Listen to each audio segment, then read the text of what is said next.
Hey guys, Mitchell here, Mitchell in Minnesota. Welcome back to my channel. Before I even get into any of the topics or anything for today's video, I was like, in my last video, I was like, I'm gonna post every week this, that, and the other. The first snow in Minnesota, I hit a curb. And so I'm fine, but I was trying to get to work, and this was the first like substantial snow in Minnesota. This was a few weeks ago. And I did not know that it had like frozen over and then thawed and then frozen over, yada, yada, yada. So the crazy thing about it is, so silly. I had an 8:30 meeting and it was a Google meeting, so I didn't have to be at the office yet. So I pulled off the highway into like a Starbucks parking lot and did my meeting. No issues. It was like a 20-minute meeting, 10-minute, 15-minute, maybe even 5-minute. I don't know. And then I was pulling out of the Starbucks parking lot and a car was like unable to stop coming towards me. And I swerved and then just like a regular cement curb, right? But I must have hit it at 4 trillion miles an hour. So even getting to work, my wheel all the way left, I had to turn it all the way left to get it to go straight. So shouldn't have driven it to work. I should have just stopped right there and called AAA and our insurance. But luckily, I was fine. I'm going to tell you why I'm lucky and blessed and very thankful. I hope it doesn't sound like I'm complaining, because it could have been so much worse. I could have hit a car. I could have hurt myself or somebody else. I would never want to hurt somebody else, even on accident. But so we have USAA. I mean, there are some good insurances, and I'm just very thankful that we have insurance that not only are they very professional, wonderful, they took care of everything. I have a rental car that they pay for because we pay for it in our insurance. Very thankful for that. I bought my 2022, it's a newer car, Hyundai Kona in July of 21. So it's not like super new to me, but it has to have all the, like no physical damage on the outside, right? Crazy. But the undercarriage, like totally effed up. Allegedly, I don't know. I'm not a mechanic in any capacity, but I knew it was bad. So it has been in the shop at the Hyundai dealership where I purchased it for a couple weeks now, and like the longer I don't hear from them is fine. Like they're taking care of it because they have to do new parts because it's a new car, all of these different things, which I know. I was also getting ready for an oil change, so at least it's already there, and I don't want to I don't want somebody to say the audacity of this guy calling and saying, you put your car back together and now you want an oil change. Yes, I do. So there's that. But I'm here. It is actually 1:58 in the morning on Tuesday, November 29th. I took a nap yesterday after work, and this is the this is the fallout from it. So I just wanted to pop on, of course, to talk a little bit. I talked a little bit about Ozempic or Wegovy last time, and just to kind of recap, my weight gain has been not what I wanted, but I was prescribed in early October Wegovy, which is it's for people with diabetes. I don't have diabetes, but it is the only FDA approved shot for weight loss. And I still don't have the Wegovy. I would start on the lowest dosage, and they stopped making it in like March to catch up with supply. So now they're starting to make it again. So hopefully by the end of the year I'll have it, but it's really frustrating to be like, oh, here's this, but you can't have it until we have it. And I'm like, that being said, I've been able to use Ozempic, which is the same thing, essentially. Dosing is a little bit different, but that was in stock. So I'm on Ozempic right now, and I've been doing it for about 5 weeks. And not only have I not, and the beauty of it, and a few of you have told me and emailed me and commented that you have Ozempic or you take, there's an S1 as well, let me know in the comments, like, how is it going for you? What is your dosage? If you're comfortable saying that. I'm super curious how other people react to it, because my mother-in-law actually is diabetic, but she takes it, and she's lost 100 pounds, 80 pounds in like a year and a half. And my doctor was like, don't go for trying anything crazy. Don't try to change your lifestyle. Don't try to, like, you are okay how you are. Do what you were doing, but now introduce this. So it is a really interesting thing in that I was able to get Ozempic, and I'm on the lowest dosage. If for those of you take it, it's like 18 little clicks, or like 0.25 kajiggers, whatever. And I was so scared because it's a needle, it's an injectable, and you go right under. I put it under my tummy, stomach. I'm a teacher, and I say tummy, but we're adults. Hopefully, no kids on here. It doesn't hurt. I could not feel the needle go in. It goes in. Fine. I have not had nausea. Maybe a skosh of nausea, but I'm on the lowest dosage possible, and I'm noticing not only am I not gaining weight, I've lost a few pounds just by the simple fact that every Friday at 6 o'clock, I take my shot. And Wegovy is the FDA approved one. And again, this is very much, I'm going to sound like a hypocrite, because yes, the gastric bypass, my revision was a tool, and yet it's something, I'm not going to say I failed, because I've said that before, and it's not healthy, and it's not appropriate, and it's not okay. This is a lifelong disease for folks, a lot of folks in the world. So it wasn't 100% for me at that point. I believe that two things can be true. Like, in my head, I say I can be committed, and I can also not reach where I want to be. And is that a cop-out? Maybe. But then again, I'm not even going to say I'm doing the best I can. I am in a place where I feel competent and confident to move forward in that. And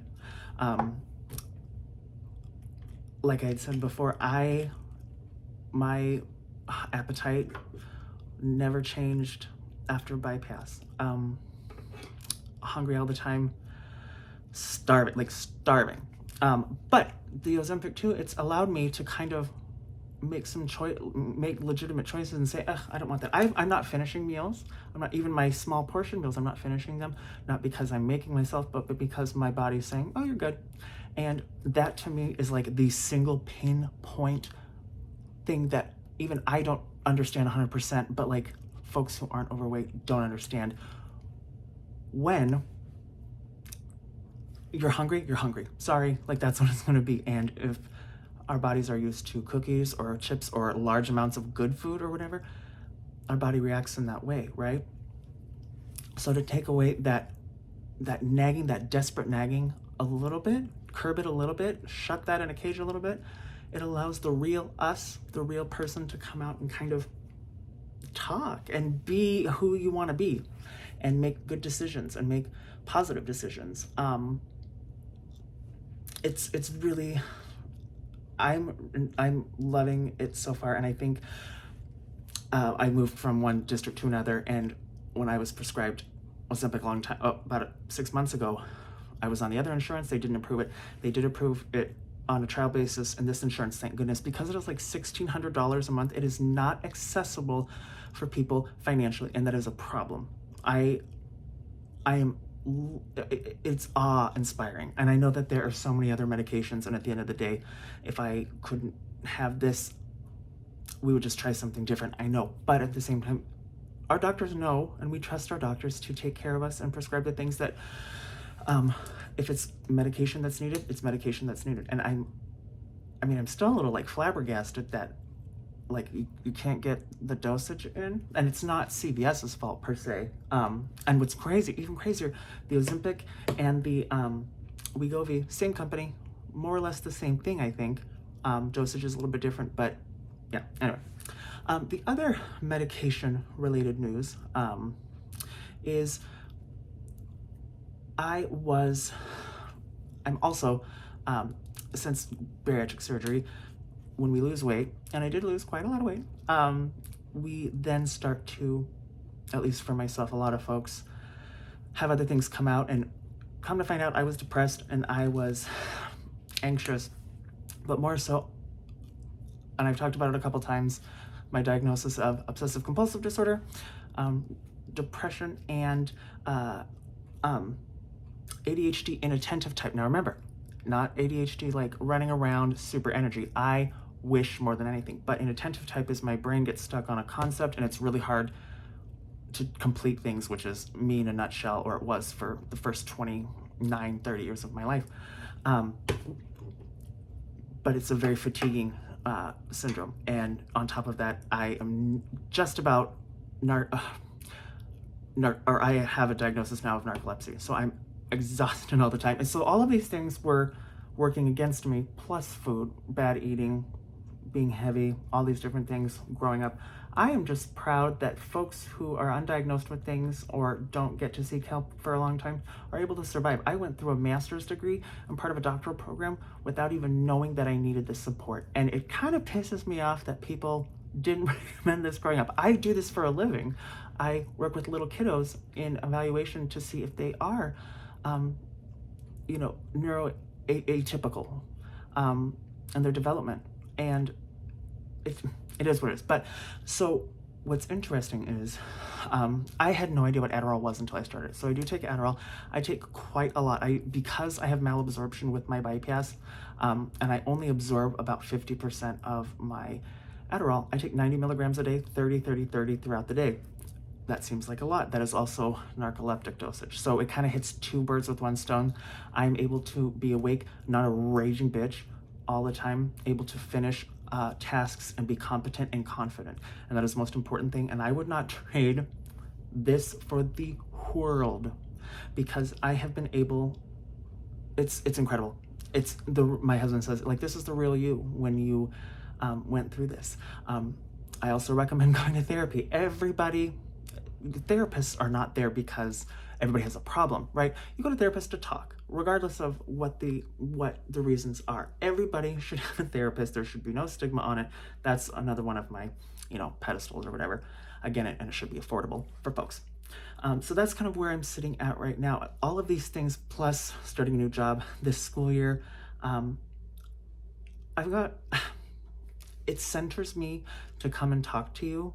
And at this point, until I get Wegovy and I'm like really on that path, I'm just kind of seeing where things are at. But until that point where I want to start doing the daily weigh-ins, which apparently are a good idea, come to find out, for accountability, I just want to live my life and really kind of cinch up all the purse strings from a lot of other areas of my life. And I love being able to talk to you guys about it. And it sounds probably super silly, but like,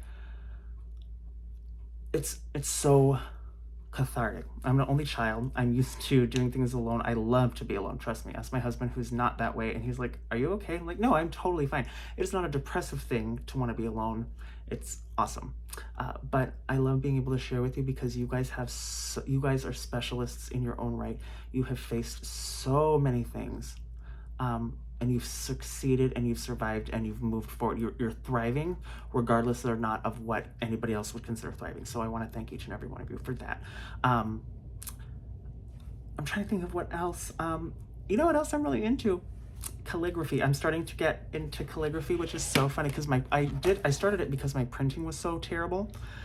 So starting to, I went and started doing calligraphy lessons and stuff. So I just did like Mitchell, Minnesota, and this was just a quick little thing, but like you can read it, which that's not, I had chicken scratch, I'm a lefty, it's a whole thing. I'm just a bucket of waiting problem. Regardless, I am going to go listen to my podcast and finish a report that I did not finish while I'm still up.